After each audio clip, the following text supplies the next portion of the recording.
Dear my channel viewers, welcome to the Voice of Marketing. Wish you all the best and success in your life. I have immense pleasure to invite all of you a new episode to face your challenge. Sale എങ്ങനെ growth ചെയ്യാൻ പറ്റും, maximum ലെവലിൽ order ഒരു കസ്റ്റമറിൽ നിന്നും ഒരു ഡീലറിൽ നിന്നും ഒരു ഡിസ്ട്രിബ്യൂട്ടറിൽ നിന്നും എങ്ങനെ കളക്ട് ചെയ്യാൻ പറ്റും.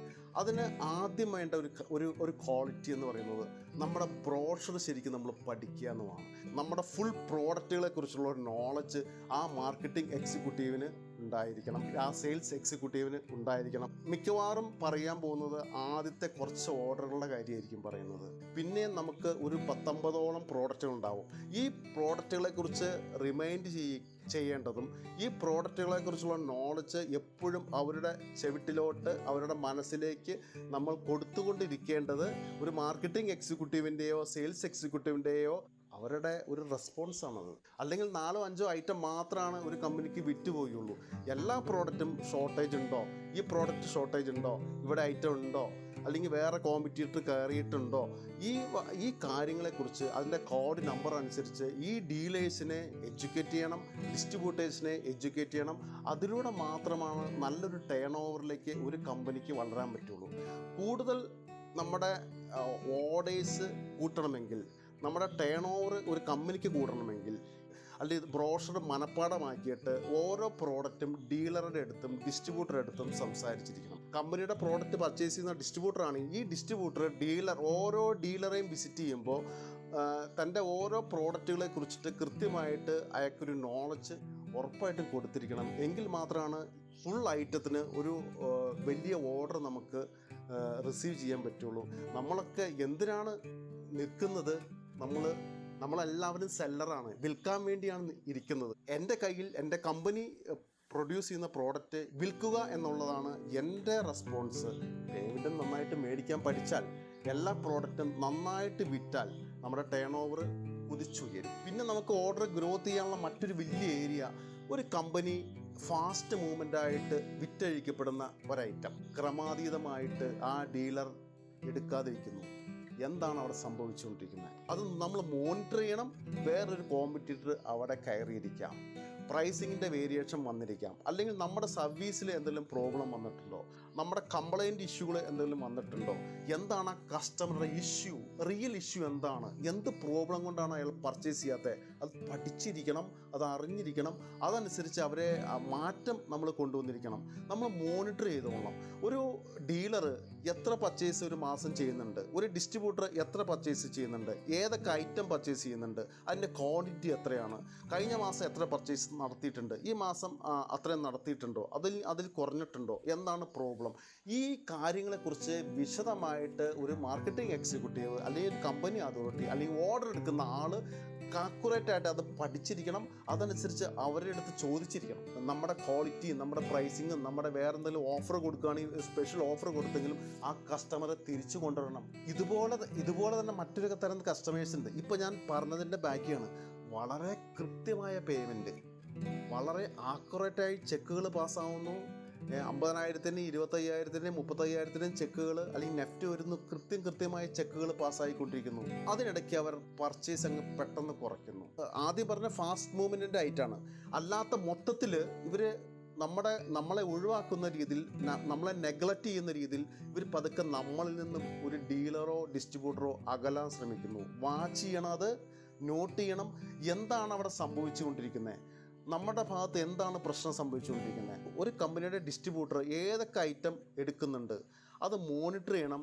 ഏതൊക്കെ ഐറ്റം എടുക്കാതിരിക്കുന്നുണ്ട്, എടുത്തുകൊണ്ടിരിക്കുന്ന ഐറ്റത്തിൽ എന്തൊക്കെ അയാൾ മാറ്റങ്ങൾ വരുത്തി എടുക്കാതിരിക്കുന്നുണ്ട്. വളരെ കൃത്യമായ പേയ്മെൻറ്റ് ഡീലർ തരുന്നുണ്ട്, ഡിസ്ട്രിബ്യൂട്ടറും തരുന്നുണ്ട് കമ്പനിയെ സംബന്ധിച്ചിടത്തോളം. എന്നിട്ട് എന്തുകൊണ്ട് അവർ ആ ഐറ്റത്തിൽ നിന്ന് പിന്മാറുന്നു, അത് സ്റ്റഡി ചെയ്യണം, അത് മോണിറ്റർ ചെയ്യണം. അങ്ങനെ മാറ്റങ്ങൾ എവിടെ വരുത്തണം എന്ന് ആ കമ്പനി ചിന്തിക്കുകയും അതനുസരിച്ച് മാറ്റങ്ങൾ ഉണ്ടാക്കിയെടുക്കാൻ ഒരു കമ്പനിക്ക് സാധിക്കണം, ആ ഡിസ്ട്രിബ്യൂട്ടർക്ക് സാധിച്ചിരിക്കണം. അതുപോലെ തന്നെ ഈ ഓർഡർ എടുത്ത ശേഷം മാർക്കറ്റിംഗ് എക്സിക്യൂട്ടീവ്, സെയിൽസ് എക്സിക്യൂട്ടീവ് അല്ലെങ്കിൽ ആ അതോറിറ്റി നേരിടുന്ന വലിയൊരു പ്രശ്നമാണ്, ഓർഡർ കൊടുത്തു പെട്ടെന്ന് കംപ്ലൈൻറ്റ് വന്നു, അത് റെക്ടിഫൈ ചെയ്തിരിക്കണം. കംപ്ലൈൻറ്റ് ഇഷ്യൂ വളരെ മേജർ ഇഷ്യൂ ആയിട്ട് ഒരു കമ്പനി കണ്ടിരിക്കണം. അതനുസരിച്ച് മാറ്റങ്ങൾ ഉറപ്പായിട്ടും കൊണ്ടുവന്നിരിക്കണം. ഒരു പ്രോഡക്റ്റ് ഒരു ഡീലർക്കോ ഡിസ്ട്രിബ്യൂട്ടർക്കോ കൊടുത്തു, 2 ദിവസം കഴിഞ്ഞു അത് കംപ്ലൈൻറ്റ് ഇഷ്യൂ വന്നു. അങ്ങനെ ഒരു പ്രോബ്ലം വരികയാണെങ്കിൽ ആ ഡിസ്ട്രിബ്യൂട്ടറുടെ അടുത്ത്, ആ ഡീലറുടെ അടുത്ത് കമ്പനി അതോറിറ്റി ഡയറക്റ്റ് എത്തി ആ പ്രോബ്ലം സോൾവ് ചെയ്ത് കൊടുക്കണം. കാരണം കസ്റ്റമർ പേയ്മെൻറ്റ് കൊടുത്താൽ നമ്മുടെ പ്രോഡക്റ്റ് വാങ്ങിക്കുന്നത് ആണല്ലോ. അവർക്കത് സഹിക്കേണ്ട ആവശ്യമൊന്നുമില്ല. അവർ റെഡി പേയ്മെൻറ്റ് കൊടുത്തൊരു കസ്റ്റമർ എൻ കൺസ്യൂമർ ഒരു പ്രോഡക്റ്റ് വാങ്ങിച്ചിട്ട് വീട്ടിൽ കൊണ്ടുപോകുമ്പോൾ അത് കംപ്ലൈൻറ്റ് വന്നിട്ടുണ്ടെങ്കിൽ അത് മേജർ ഇഷ്യൂ ആണ്. കമ്പനി പെട്ടെന്ന് തന്നെ അത് ആ പ്രോബ്ലം സോൾവ് ചെയ്ത് കൊടുക്കണം. കാരണം പറഞ്ഞാൽ ഒരു കംപ്ലൈൻറ്റ് വന്നാൽ പ്രോഡക്റ്റിൻ്റെ ആത്മാവ് എന്ന് പറയുന്നത് അതിൻ്റെ പ്രൊഡക്ഷനാണ്. അപ്പോൾ അത്രമാത്രം അതിൻ്റെ കാര്യങ്ങളുള്ള സുതാര്യമായിരിക്കണം, ഇഷ്യൂകൾ വരരുത്. കാരണം ഇവർക്ക് കൊടുക്കാൻ സാധിച്ചില്ലെങ്കിൽ അത് കൊടുക്കാൻ പറ്റുന്ന കമ്പനികൾ ഇന്ന് നിലവിൽ മാർക്കറ്റിലുണ്ട്.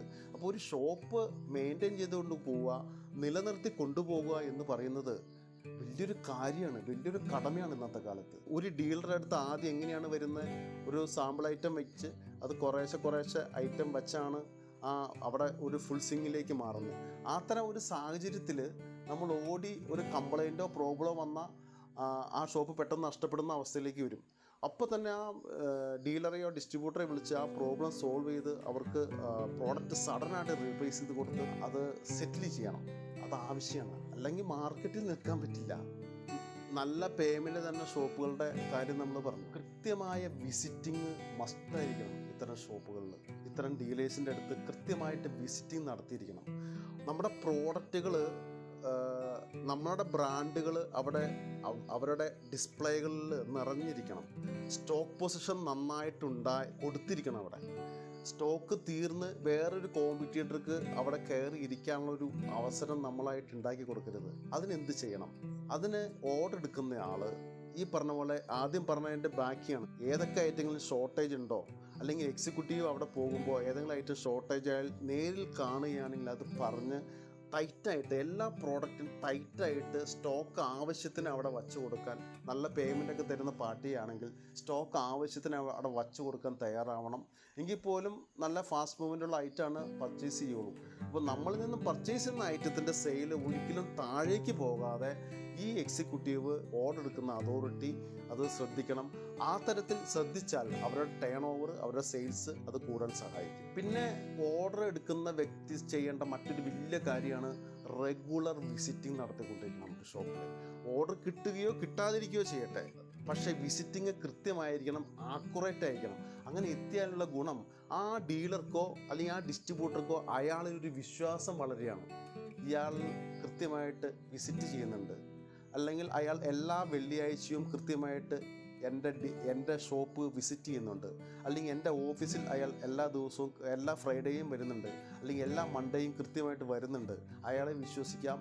ആ ഒരു പ്രതീക്ഷ ഉണ്ടാക്കി കൊടുക്കണം. ഈ ബിസിനസ് ഒരു വലിയൊരു പ്രതീക്ഷയാണ്. നമ്മുടെ ഡീലറുടെ അടുത്തും ഡിസ്ട്രിബ്യൂട്ടറുടെ അടുത്തും അങ്ങനെ ഒരു പ്രതീക്ഷ അവർക്ക് കൊടുത്തിരിക്കണം. അയാൾ എല്ലാ ഫ്രൈഡേയും കൃത്യമായിട്ട് വരും. മാർക്കറ്റിൽ നടക്കുന്നതും അവിടെ സക്സസ് ആയിട്ട് നിൽക്കുന്ന കാര്യങ്ങളാണ് ഈ സംസാരിച്ചു കൊണ്ടിരിക്കുന്നത്. All the best.